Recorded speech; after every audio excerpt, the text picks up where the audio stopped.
Hey everyone, today we're counting down our picks for the best open world games that you should check out, and without further ado, let's dive right in.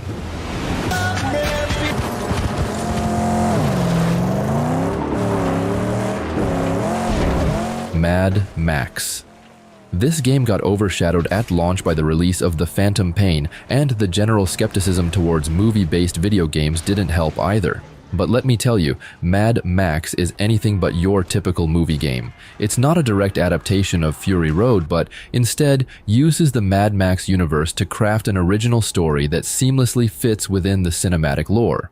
And even 9 years after its release, it runs smoothly and looks fantastic, which is quite the feat considering 2015 was riddled with incomplete releases and poor PC ports. Please. Stay with the car.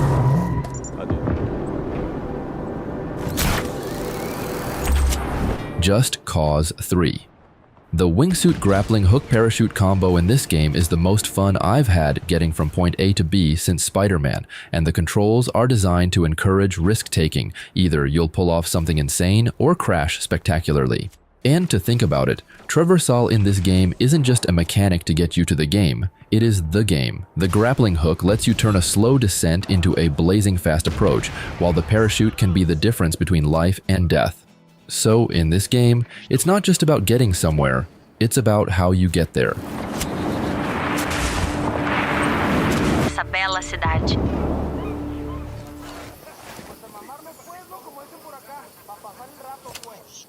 Tom Clancy's Ghost Recon Wildlands. This title is a stealth-based infiltration game that just happens to have all its bases laid out on a giant map. And just because a game uses a big open map doesn't mean it has to be the same genre as every other open world game.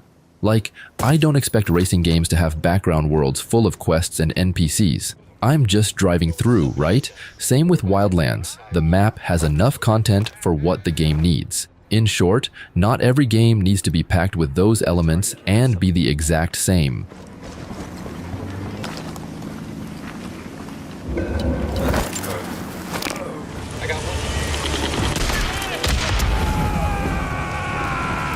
Days Gone. I gotta say, this is a gem of an open world game. Sure, the world might seem dead except for the people you rescue, the loot for crafting, the camps to take over, and the side missions each settlement offers, like taking out people who wronged the camp or chasing them down on your bike.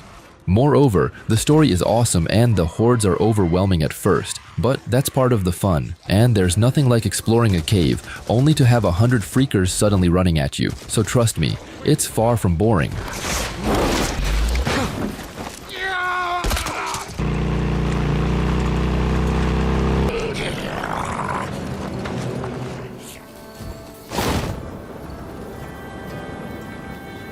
Rise of the Ronin.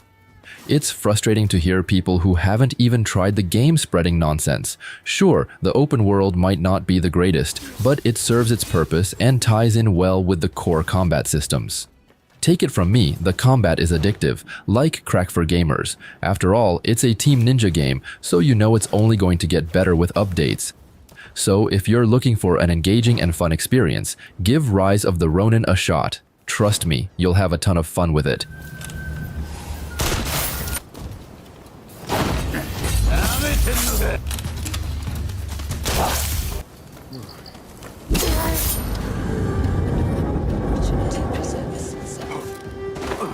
Assassin's Creed Mirage. As the devs promised, this game takes us back to the good old days of Assassin's Creed. Obviously, don't expect some huge open world like Odyssey or Valhalla. The map is more like Unity or Syndicate. Now, the parkour is almost as good as Unity, which is a good thing, and the combat system is more basic compared to the newer games, but if you stack it up against the older games, it's pretty much on the same level, so don't compare it to the massive RPG epics of the last 3 games. Appreciate it for what it is.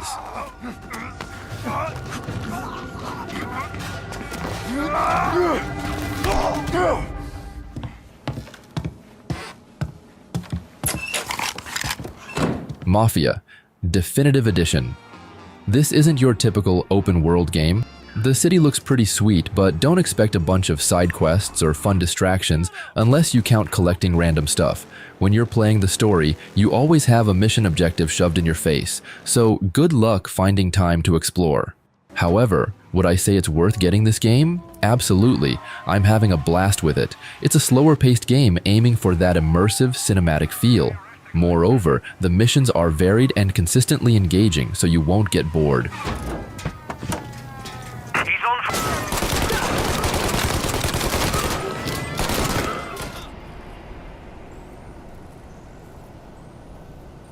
Infamous Second Son. Even though this title is a cookie-cutter single-player game, it pretty much nails the open-world formula. Remember, this game came out in 2014. Since then, only a couple of games have really pushed the boundaries of the open-world genre: Red Dead Redemption 2 and Death Stranding. In short, I don't know what else to say except that you'll either love this game for its excellent open-world experience, or you might find it lacking because it feels like a generic AAA game overall. This one isn't for everyone, apparently.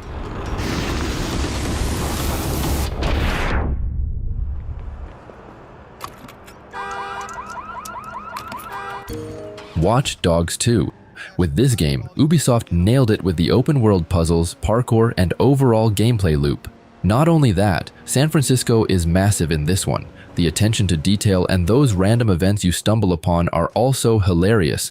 No wonder this game's always in those comparison videos on YouTube with the big dogs. But hey, Ubisoft, if you're listening, here's the deal. Watch Dogs 4 needs to be set in New York City. Imagine virtual tourism meets parkour, mixed with vigilante justice, social hijinks, and of course, hacking. It's a perfect blend.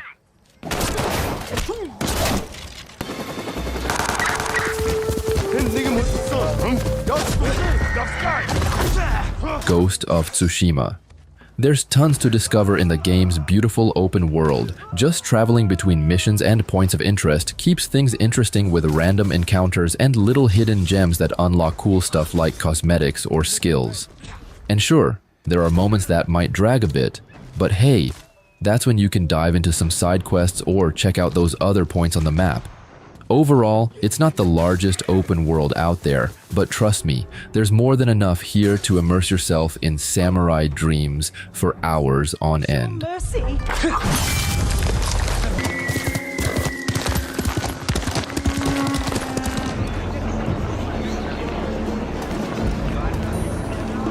Assassin's Creed 4: Black Flag.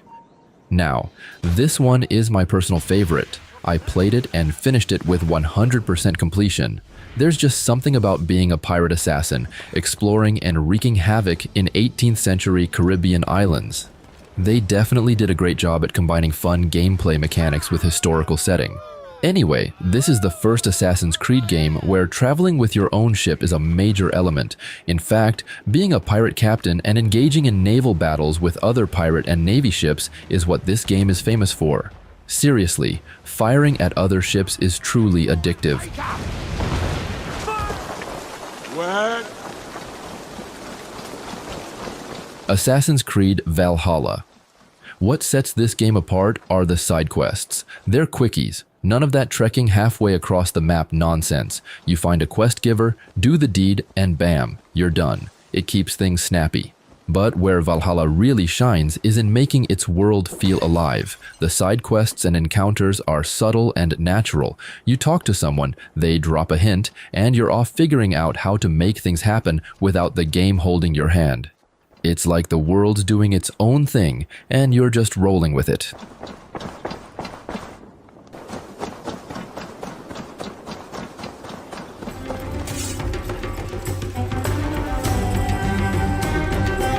Assassin's Creed Origins. Look, it might not have the juiciest NPC drama or a gazillion deep side quests, I'll give you that, but what it does have is this insane attention to detail. Ubisoft absolutely did their homework. The research, the care they poured into bringing ancient Egypt to life is really impressive stuff. Seriously, being able to tour the map and soak in these ancient wonders, that's what made Origins stand out. It's that magic of feeling like you're really there, witnessing history unfold. And hey, Even if they strayed a bit from the classic Assassin's Creed formula, they nailed this aspect.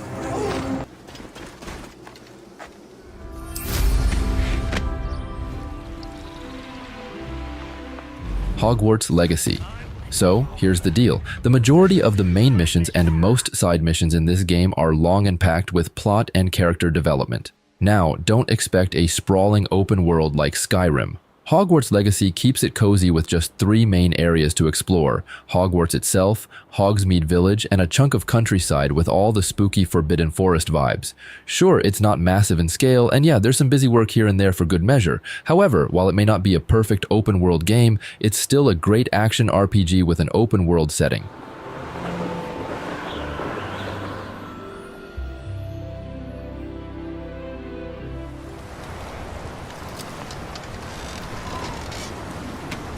Death Stranding. One of the game's biggest themes is desolation. The world is meant to feel empty and uncomfortable, like a post-apocalyptic wasteland where death has pretty much taken over everything. And one of my favorite things is to find new ways and new paths to get to places I've already been. Moreover, this game is just stunning to look at. It's got this haunting beauty that's totally unique, and if you're not finding enough to do in this world, maybe you're not exploring hard enough. Or, let's be real, maybe this game just isn't for you.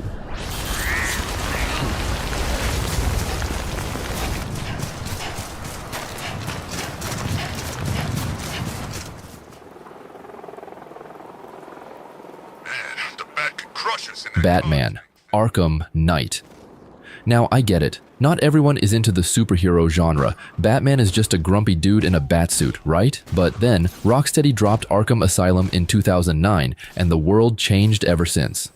The world they built is dark, gritty, and full of complex heroes, villains, and anti-heroes.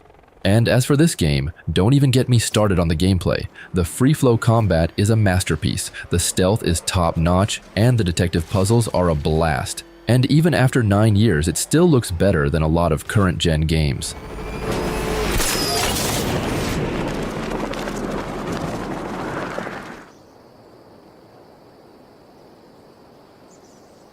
Assassin's Creed Odyssey.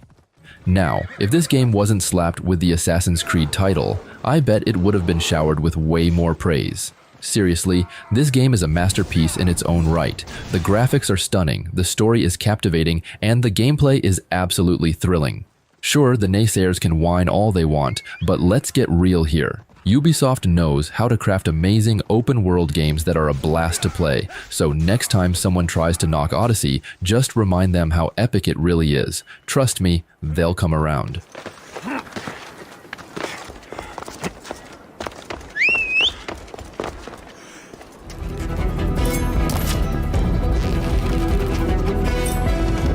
Horizon Forbidden West. Now, if you ask me, this game is worth every penny just for the open world. It's one of the best takes on the open world formula we've seen in years. There's always something to explore, and the game actually rewards you for doing it. The world feels strangely alive, even though it's mostly a deserted landmass. And don't even get me started on the side quests. They're so well crafted, it feels like they put as much care and production value into them as they did with the main plot. However, play the first game before this one to avoid confusion.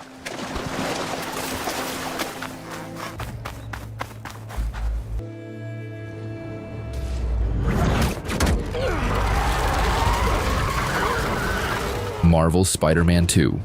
This game is an absolute powerhouse. They've nailed it on every front. First off, the world is bigger and packed with so much to do that you'll be swinging and web-slinging for days. And check this out, 2 heroes, double the fun. They've nailed the storytelling and gameplay like pros, not to mention those jaw-dropping suits. It's basically a fashion show meets superhero showdown. Moreover, the bad guys aren't just menacing, they're complex, nuanced, and downright chilling. Seriously, this game is a dream come true for Spider-Man fans. It's like they plucked our wildest fantasies and brought them to life.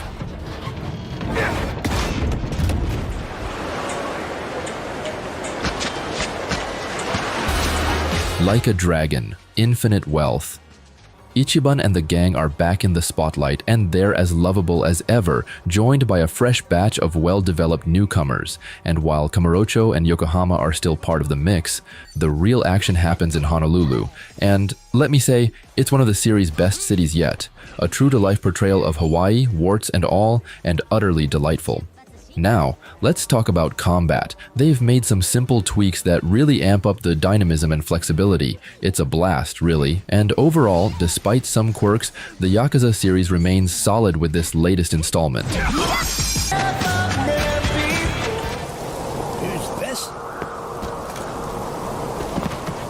The Witcher 3 Wild Hunt. The game's side quests are absolute gold. Seriously, there's not a single quest where you collect stuff in sight.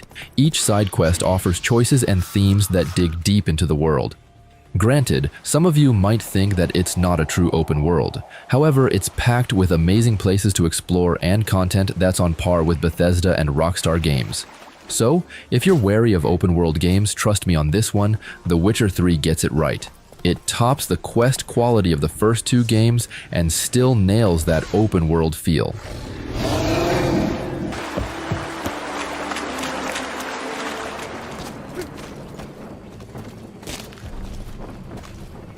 Metal Gear Solid 5: The Phantom Pain. Now, sure, some say it's unfinished, and hey, they might have a point, but let me tell you, despite all that, I absolutely loved it. Here's the deal. Navigating those enemy bases felt so dynamic. You had to scope out the entrances, plan your approach, and then execute it like a boss. It's that freedom that makes it so engaging. Sure, there might be some rough edges, but when you're sneaking through those bases, it's pure adrenaline. So if you dig tactical gameplay and a world that lets you call the shots, this virtual open world is where it's at.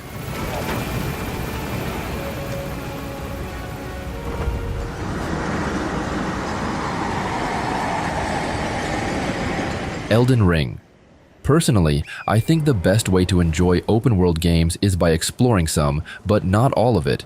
It's that sense of mystery and the unknown that really makes an open world shine, you know? But hey, not everyone's on board with the open world trend. Some gamers still prefer the tighter, more linear experiences of the past, and that's totally valid. Despite Elden Ring being almost perfect for many, its open world design might not click with everyone. But for those of us who love diving deep into expansive worlds, Elden Ring hits all the right notes.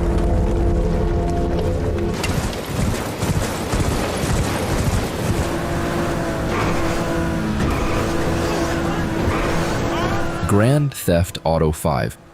As some of you already know, the modern open world genre as we know it is heavily influenced by the Grand Theft Auto series. Seriously, the influence is so profound that a genre called GTA-like exists because these games are considered legendary.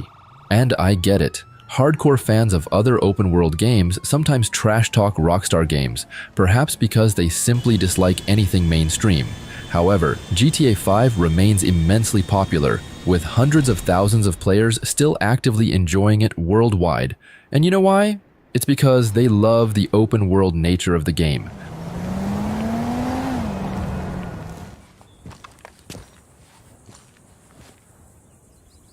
Red Dead Redemption 2.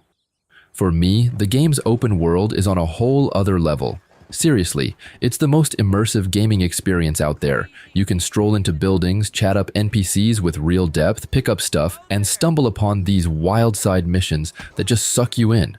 And don't even get me started on the customization. It's like living in that world, not just playing in it. Moreover, jumping into other open world games just doesn't hit the same after this one. So hear me out. Do not play this game if this is your first time with open world games.